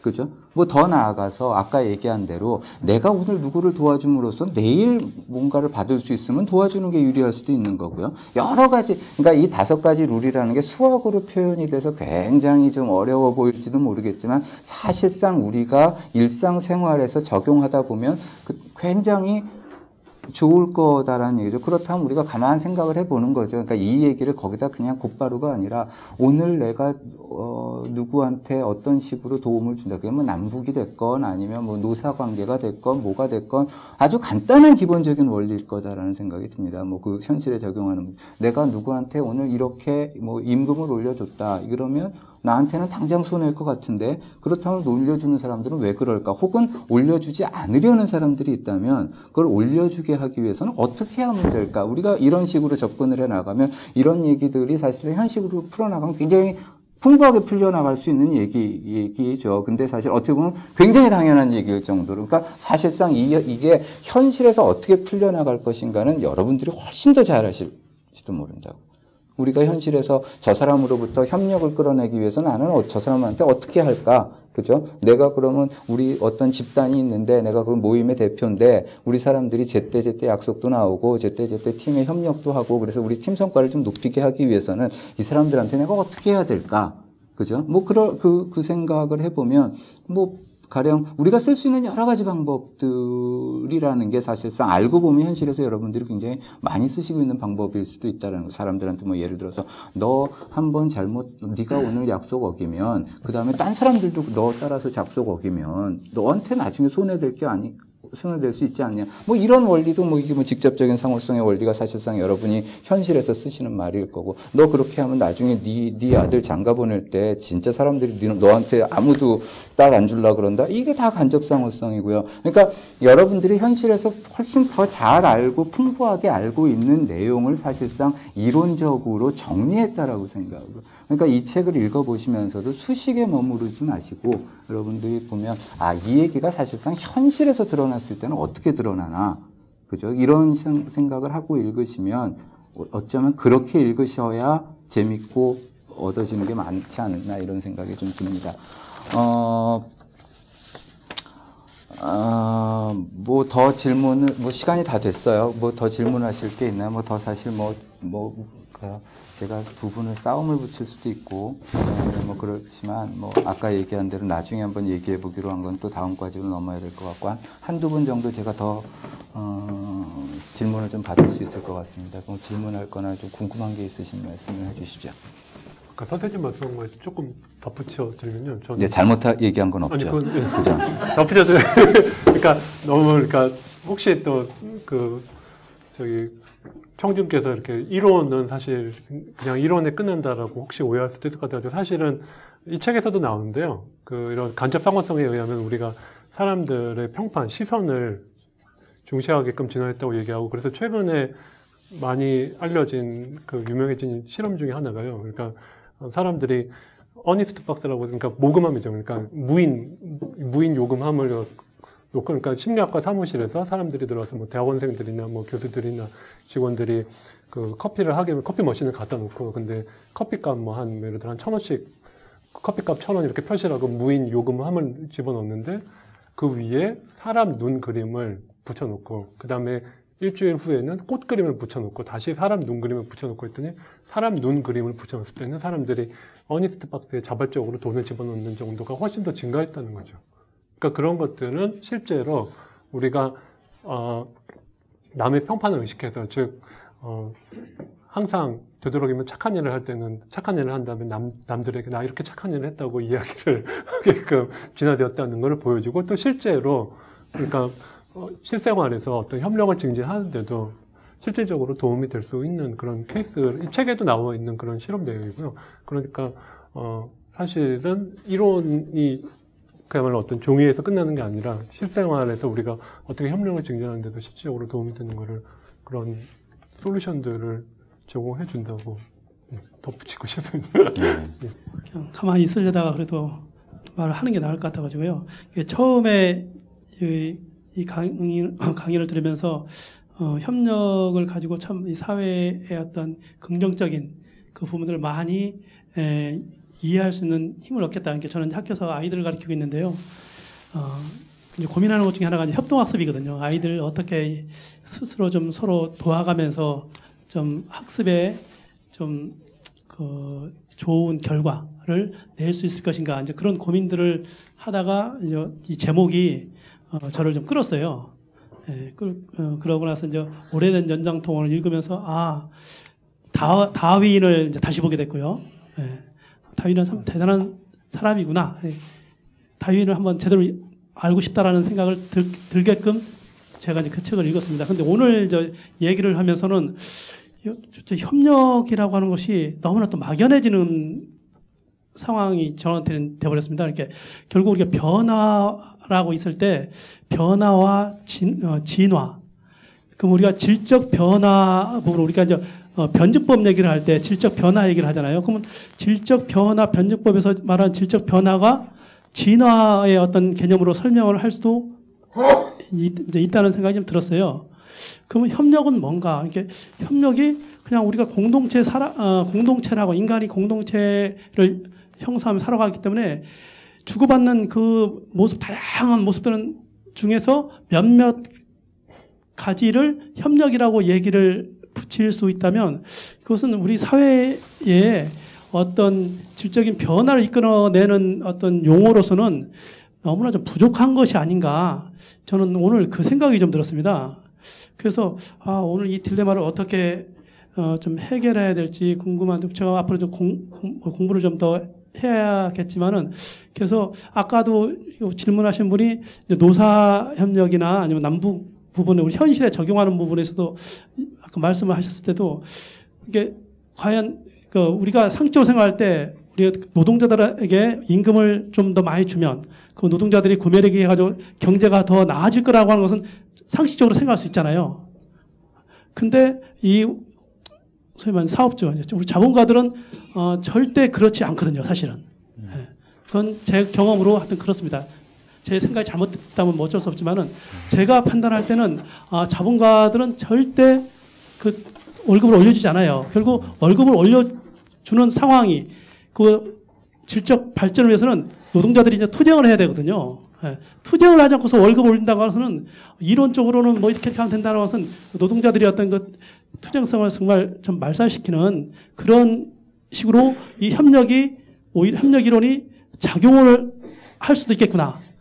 그 생각까지 들으니까 참 협력이라는 부분 좀 새롭게 내가 좀 다시 접근을 좀 해야겠다는 생각이 좀 들었어요.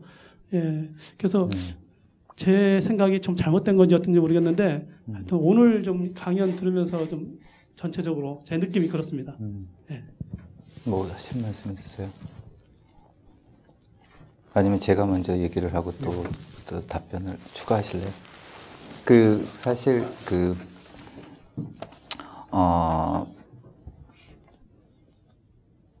뭐 좋은 사인으로 저는 받아들이고 있습니다. 가령 이제 협력이라는 거에 대해서 이제 굉장히 고민을 시작을 하시는 거죠. 예를 들어서 뭐 제 개인적으로는 뭐 제가 이제 여기저기서 강의를 하러 다니면 협력에 대해서 얘기를 할 때 뭐가 협력이냐, 뭐 예를 한번 들어라. 그러면 뭐 헌혈하는 거, 그죠? 뭐 또 뭐 있나요? 자원봉사하는 거. 그 얘기 뭐 투표하는 거 뭐 이러다 보니까 이게 참 따분한 예밖에 안 나오는 거예요. 근데 사실 현실에서 우리가 협력이다, 이타적인 행동이다, 정의로만 딱 받아들이게 되면 가장 강력하고 아주 강렬한 예가 뭐냐면 자살 테러 하는 거거든요. 뭐 가령 벌에서도 그런 게 자주 나타나지만, 그러니까 내가 속한 집단을 위해서 나 하나 자살하고요. 그 집단에. 그럼 가만히 생각해 보면 이제 그럼 어떤 갈등이 생기냐면 이 협력이라는 거를 들어갈 때 우리가 도덕적인 우위나 선악으로 접근할 문제는 아닌 것 같다. 그죠? 어떤 경우에는 협력이라는 게 굉장히 선으로 작동을 할 수도 있지만, 소위 우리가 선이라는 걸 어떻게 정의를 한다면 또 어떻게 보면 그게 우리가 보통 봤을 때 이건 아니지 하는 행동으로 나타나기도 한다. 뭐 예를 들어서 집단 이기주의라는 건 어떻게 보면 굉장히 내가 속하는 어떤 집단에 대한 굉장한 사랑에서 드러나는 거기도 하니까, 그러니까 사실상 동전의 양면인 것 같습니다. 그렇다면 이제 우리가 협력이라는 걸 다룰 때도 어떻게 하면 협력을 증진시킬 것인가 뿐만 아니라, 그것이 갖고 있는 어떤 집단이 굉장히 협력적이면 그 집단은 진짜 그 집단 밖에 있는 다른 그 집단에 대해서는 굉장히 적대적일 수도 있는 거니까, 이게 사실 동전의 양면일 수도 있는 문제니까 사실 굉장히 우리가 고민을 그렇다면 이제 우리가 협력의 대상, 그러니까 우리가 뭐 남에게 우리에 속하는 남에게 어떻게 잘해준다 그러면 우리 바운더리가 어디까지인지를 우리가 잘 생각을 해야, 때로는 그게 너무 심할 때 전쟁이 일어나기도 하는 거고, 그게 마찬가지 얘기일 것 같아요. 그러니까 사실 이게 협력이 갖고 있는 소위 가령 어떤 딜레마적인 상황에서 어떻게 협력이 나올 건가도 중요하지만, 협력이 갖고 있는 어떠한 하나의 다른 의미에서 딜레마라는 것도 분명히 우리가 생각을 해봐야 되는 문제입니다. 그러니까 사실상 굉장히 와서 헷갈리기 시작했다. 그러면 사실 그건 제가 듣기에는 굿사인인 것 같다는 말씀이시죠. 그러니까 이거는 또 사실 저도 어떤 답을 가지고 있는 건 아니지만, 이게 사실 협력이 갖고 있는 양가성이라는 문제를 우리가 생각을 해봐야 되는 거예요. 더 나아가서는 그러니까 좋은 쪽으로만 설명을 하자면, 그럼 가령 지금 이런 협력에 대한 얘기가 아까 말씀하시는 대로 정말 이게 정말 협력에 대한 얘기인지, 아니면 어떤 집단에게 도움이 되면서 다른 집단의 소위 아까 표현대로 말씀해주자면 어떤 하나의 집단의 저항성 자체를 무력화시키려는 얘기일 수도 그렇게도 받아들여진다면 그거는 굉장히 생각을 잘 하신 것 같다는 얘기죠. 하여간 그런 문제도 분명히 있을 수가 있다는 거죠. 아까도 말씀드린 것처럼 이게 그렇다면 그 협력이라는 걸 우리가 어떤 바운더리에서 생각하느냐에 따라서 굉장히 다른 결론을 우리가 얻을 수 있으니까 그러니까 어떤 절대적인 게 아니라 항상 상대적인 개념으로 우리가 접근을 해야 될 것 같다는 생각이 듭니다. 그런 의미에서 저는 뭐 나쁜 말씀으로 들리지는 않고, 예, 이건 오히려 그런 식으로 저도 고민을 해야 되는 문제고. 선생님 하신 말씀 있으세요? 그 예를 한번 들어볼게요. 그러니까 지금 아까 그 협력이라는 게 이제 뭐 그 투쟁성을 약화시킨다고 얘기하셨는데 그 좀 범위를 넓혀서 보면 지금 미국에서 가장 문제가 되고 있는 게 그 오바마 대통령이 최저임금제를 올리겠다라고 지금 발의를 했고 그게 이제 지금 미국에서는 굉장히 활발한 사회적인 토론의 대상이 되고 있어요. 이게 뭐 고용에 어떤 영향을 줄 것이냐. 근데 사실은 만약에 최저임금제를 왜 올려야 하느냐라는 걸 정당화한다는 얘기가 이상하지만 그거의 근거의 하나로 저는 협력이 얘기될 수 있을 거라고 생각하거든요. 그러니까 이건 뭐냐면 사회 전체 구성원으로서 그 구성원의 가장 취약한 사람들의 임금을 올려줌으로써 이 사회를 더 단단하고 건강하게 만들 수 있다라는 이 논리의 하나로 협력의 얘기를 할 수 있을 것 같고요. 그런 차원에서 협력이 쓰인다면 굉장히 좋은 의미로 쓰이는 거겠죠.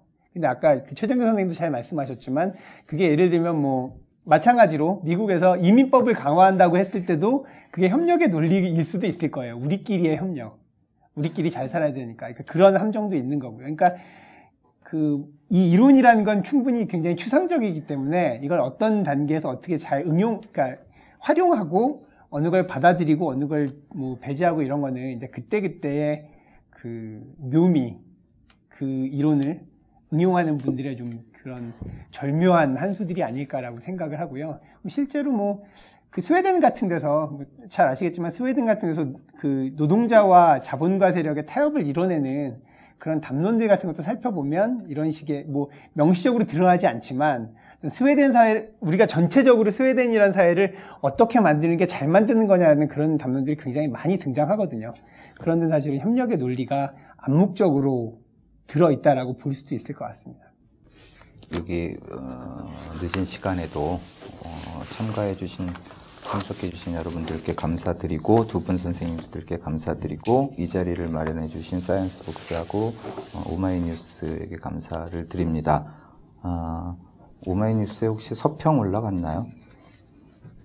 아니요. 두 분 중에서 한 분이 쓰셔야 될 것 같습니다. 네. 두 분 중에서 한 분이 쓰시고 오늘 못다 하신 말씀은 오마이뉴스 서평에서 만나시면 될 것 같습니다. 네. 참석 감사합니다. 네.